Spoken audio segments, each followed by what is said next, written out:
Hard hitting vlogs. Hello viewers, भी आज के हमारे वीडियो का टॉपिक है Pawar means power, a brief political history.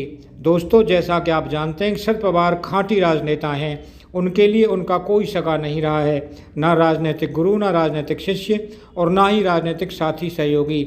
Sharad Pawar ने 60 के दशक में महाराष्ट्र के सबसे बड़े कद्दावर नेता, पहले मुख्यमंत्री और पूर्व डिप्टी पीएम यशवंतराव चौहान की सरपरस्ती में अपनी राजनीतिक और चुनावी यात्रा शुरू की थी।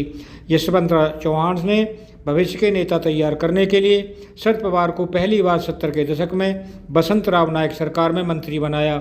इमरजेंसी के समय 1975-77 में शरद पवार शंकरराव चौहान सरकार में गृह मंत्री रहे। इमरजेंसी में कांग्रेस आर बनी तो शरद पवार गुरु यशवंतराव चौहान के साथ इंदिरा गांधी की कांग्रेस में रहे। दोस्तों, अब बताते हैं शरद पवार ने कब पलटी थी पहली रोटी। कांग्रेस 2 टुकड़ों में महाराष्ट्र में चुनाव लड़ी। कांग्रेस ने तय किया कि जनता पार्टी को रोकने के लिए कांग्रेस के दोनों धड़े मिलकर सरकार बनाएंगे। शंकरराव चौहान मुख्यमंत्री के पद से हटे और बसंत दादा पाटिल मुख्यमंत्री बने, मगर पवार की नज़र मुख्यमंत्री की कुर्सी पर थी। अपने गुरु यशवंतराव चौहान को आगे किया और 1978 में कांग्रेस आई फिर से टूटकर कांग्रेस यू बनी। पवार ने जनता पार्टी के साथ मिलकर कांग्रेस यू की तरफ से 38 साल की उम्र में सबसे कम उम्र के महाराष्ट्र के सीएम बने। इमरजेंसी में इंदिरा के साथ रहने वाले पवार ने कहा कि देश इमरजेंसी की ज्यादतियों को भूल नहीं सकता है, इसीलिए कांग्रेस के साथ रहना ठीक नहीं है। गुस्से में तमतमाई इंदिरा गांधी ने 1980 में सत्ता में लौटते ही राष्ट्रपति शासन लगाकर पवार को बर्खास्त कर दिया। दोस्तों, अब बताते हैं पवार ने कब पलटी थी दूसरी रोटी। पवार के गुरु यशवंतराव चौहान को अपनी गलती का एहसास हो गया और वो इंदिरा के साथ कांग्रेस में लौट आए। देवराज उर्स भी जनता पार्टी में रहे, जनता पार्टी में चले गए। कांग्रेस भारी बहुमत के साथ सरकार में लौटी। AR अंतुले सीएम बने, पर बर्खास्त किए गए शरद पवार अपने गुरु यशवंतराव चौहान को छोड़कर अपनी पार्टी में 1983 में Indian national Congress socialist party के अध्यक्ष बने।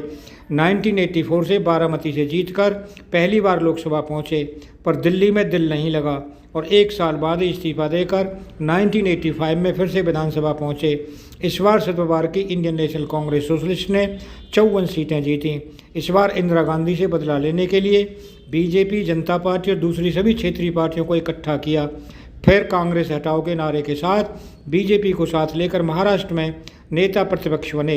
इस बार पहली बार पवार और बीजेपी साथ आए थे। अब बताते हैं पवार ने कब पलटी थी तीसरी रोटी।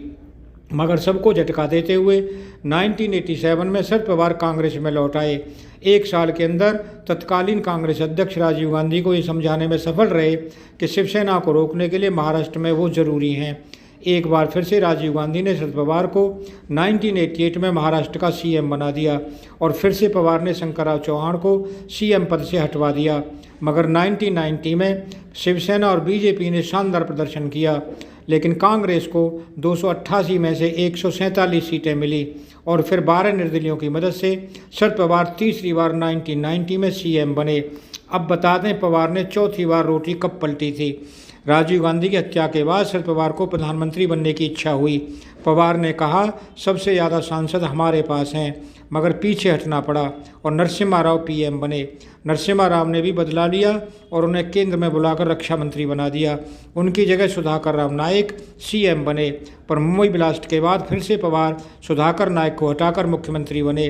नरसिम्हा राव भी पवार के दिल्ली कांग्रेस में बढ़ते कद से डरे हुए थे, लिहाजा उन्हें वापस महाराष्ट्र में भेज दिया। अब बताते हैं पवार ने कब पलटी थी पांचवी रोटी।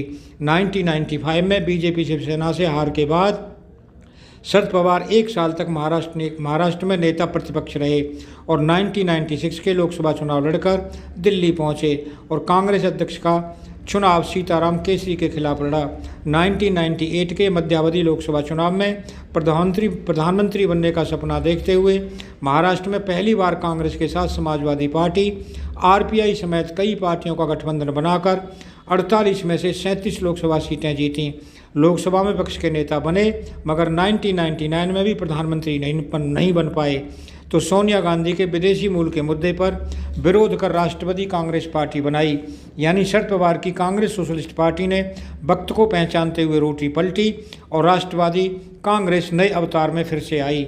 अब बताते हैं दोस्तों, शरद पवार ने कब पलटी थी छठी रोटी। लेकिन 1999 में महाराष्ट्र में पावर में आने के लिए फिर से सोनिया गांधी की कांग्रेस के साथ आए। महाराष्ट्र में विलासराव देशमुख सरकार में एनसीपी शामिल हुई और शरद पवार को यूपीए के दोनों कार्यकालों में केंद्रीय मंत्री बनाया गया। 2014 में मोदी लहर में सरकार केंद्र और महाराष्ट्र दोनों जगहों से चली गई। दोस्तों अब बताते हैं पवार ने कब पलटी थी सातवीं रोटी। 2019 में महाराष्ट्र विधानसभा चुनाव में बीजेपी शिवसेना गठबंधन में दरार पड़ी। शरद पवार की एनसीपी कांग्रेस से ज़्यादा सीटें लेकर आई। शरद पवार कांग्रेस के बड़े भाई बन गए और कांग्रेस उद्धव ठाकरे को साथ लाने में लगे रहे।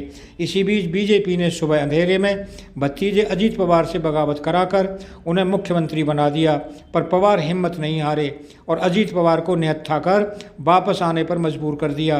पवार तब और बड़े बन गए जब विद्रोही भतीजे को डिप्टी सीएम फिर से बनाया, मगर शिवसेना टूट गई और पवार की सातवीं रोटी चूल्हे पर ही छूट गई। लोग कह रहे हैं कि शरद पवार आठवीं रोटी पलटने में लगे हैं, मगर पवार की रोटी कब सिकेगी इस बारे में कोई अंदाज़ा नहीं लगा सकता है। हालांकि इस बार लोग कह रहे हैं कि घर के चूल्हे में आग ज़्यादा है, रोटी जल भी सकती है। वैसे भी पवार को पावर चाहिए, चाहे रास्ता कोई भी हो। दोस्तों अगर आपको ये वीडियो पसंद आया हो तो चैनल को सब्सक्राइब करें, वीडियो को लाइक करें, ज़्यादा से ज़्यादा शेयर करें। आप लोगों का बहुत बहुत धन्यवाद। Thank you very much.